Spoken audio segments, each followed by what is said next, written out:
Bonjour Internet, ici Ludovic du site ludoviclin.com. Je viens à vous aujourd'hui pour vous faire une rapide présentation et tutoriel, s'il y en a besoin, de mon dernier plugin qui s'appelle Passmazing Flow, qui est un plugin qui a pour prétention d'améliorer la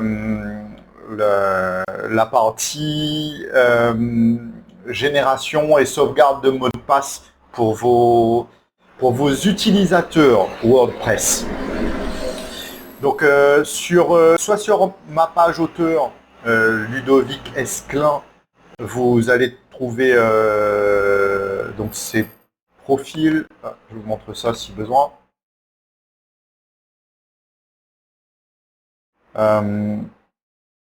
Est-ce que c'est... Voilà, sur ma page profil de wordpress.org, vous allez retrouver mes différents plugins et on parle de celui-là aujourd'hui, le dernier en date. Vous le cherchez dans le dépôt, vous le trouverez aussi. Passmazing, il y a qu'un seul plugin qui porte ce nom de toute façon. Que fait-il? On va rentrer dans le vif du sujet. Hop.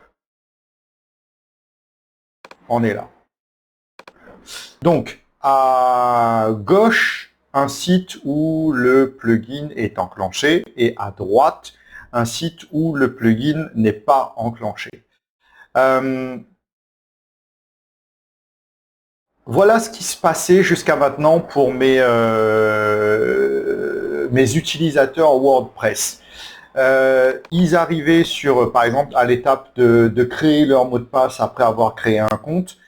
Souvent, ce qui se passe, c'est que WordPress envoie un mail avec un lien sur lequel cliquer. L'utilisateur clique dessus et il bascule sur cette page-là, qui est sur laquelle il est censé créer son mot de passe de compte.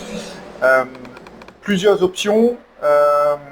Il peut générer des mots de passe forts déjà faits par la plateforme.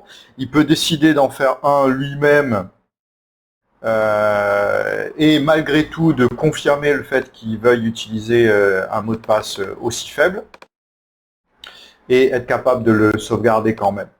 Sauf que là où le bas blesse, c'est que, en tout cas pour mes utilisateurs, lorsqu'il s'agit de faire save password, donc sauvegarder le mot de passe, ou enregistrer le mot de passe peut-être en français, le problème c'est qu'ils pensent que le navigateur ou leur gestionnaire de mot de passe a enregistré le mot de passe en question, donc ils prennent pas soin de le copier et de le sauvegarder quelque part. À la limite, s'il y avait un deuxième champ qui demandait de confirmer le mot de passe, ça aurait été aussi une bonne astuce. Et donc la confusion, elle est au niveau de ce mot-là, cette étape-là qui consiste à sauvegarder le mot de passe. Du coup, au moment de revenir au login, une fois le nouveau mot de passe sauvegardé, mais en fait c'est sauvegardé par WordPress, au moment de revenir, n'ayant pas sauvegardé le mot de passe qu'ils ont généré, ils se retrouvent à devoir refaire la procédure, cette fois-ci en prenant garde à bien sauvegarder le mot de passe s'ils ont compris pourquoi le problème était là. Et si Google ou leur gestionnaire de mot de passe ne met pas systématiquement l'ancien mot de passe dans le formulaire alors que le mot de passe a été renouvelé. Donc voilà, j'ai un site de cours en ligne pour lesquels mes visiteurs, mes utilisateurs, pour qui ça s'est arrivé à plusieurs reprises, et j'ai dû à chaque fois essayer de comprendre et puis d'expliquer ce qui s'était passé pour éduquer l'utilisateur.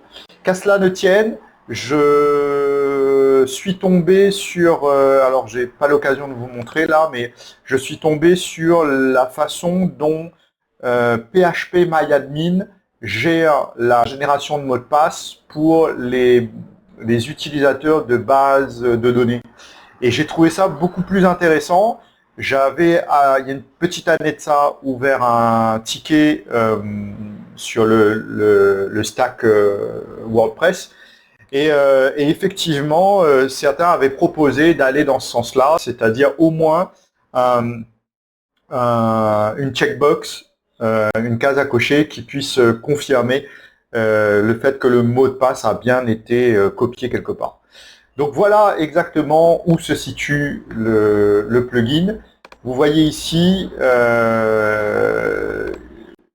bon, je peux faire générer un mot de passe et ensuite j'ai juste sauvegardé le mot de passe. Si ce mot de passe-là, j'ai pas pris soin de le copier quelque part, de l'enregistrer quelque part en tant qu'utilisateur, eh ben, je me retrouve à refaire la démarche puisque rien n'est proposé dans ce sens-là.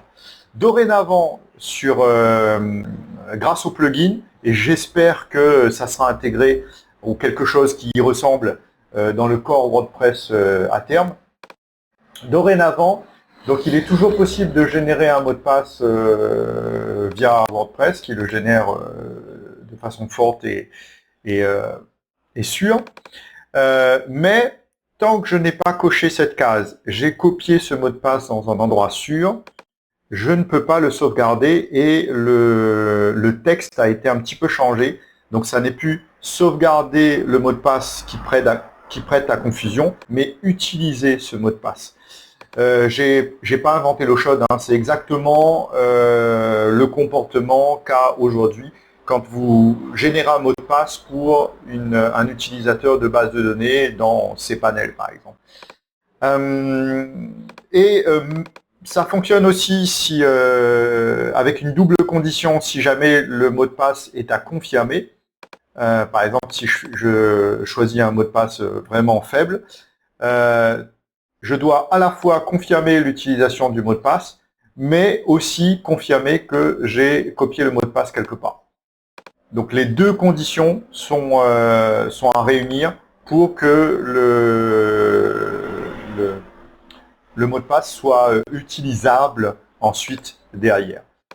Voilà, petite présentation rapide, a priori c'était nécessaire. Je vous remonte le plugin, donc ça s'appelle Passmazing Flow, qui permet vraiment à vos utilisateurs d'aborder cette étape de génération de mots de passe pour des comptes WordPress ou de renouvellement de mots de passe. Alors les renouvellements de mots de passe, j'utilise par exemple un plugin pour forcer à expirer les mots de passe au bout de 90 jours par exemple. C'est toujours important d'avoir quelques procédures de sécurité et ça en fait partie. Donc assez régulièrement, mes utilisateurs ont à renouveler leur mot de passe. Donc ça devient important à cette étape-là. Mais aussi lorsque vous avez par exemple un Learn Management System, des cours en ligne, vos utilisateurs ont souscrit à vos cours en ligne. Après leur inscription, un email leur est envoyé avec un lien à cliquer pour créer leur compte et générer leur mot de passe surtout. À ce moment-là, ils tombent aussi sur ce formulaire-là. Donc, que ce soit pour renouveler un mot de passe, que ce soit pour enclencher la procédure mot de passe oublié, que ce soit pour la création d'un mot de passe même au moment de la création du compte, ces étapes-là sont importantes, d'autant que souvent sur la création de compte, les utilisateurs font connaissance avec votre plateforme et il faut que ça soit le plus intuitif possible puisqu'ils découvrent, vos habitudes avec votre plateforme n'est pas la même que quelqu'un qui débute et qui découvre la plateforme. Et donc, il faut faire en sorte que ces étapes-là soient les plus fluides et apportent la meilleure expérience utilisateur chez vos utilisateurs. Voilà, j'espère que ça a éclairé votre lanterne si jamais il y avait besoin. Passmazing Flow, téléchargez, testez-le et dites-moi ce que vous en pensez et si ça répond vraiment à une problématique. Je pense notamment à des installations WordPress qui font des cours en ligne par exemple, qui ont des forums. Voilà, ce sont des installations qui brassent beaucoup d'utilisateurs avec parfois un taux de turnover énorme sur les utilisateurs qui restent et qui se renouvellent. Donc là, ce plugin peut être vraiment aidant pour cette étape-là et de vous faire gagner du temps et de l'énergie sur autre chose, sur la création du contenu et de la création de valeur surtout. À bientôt, bye bye.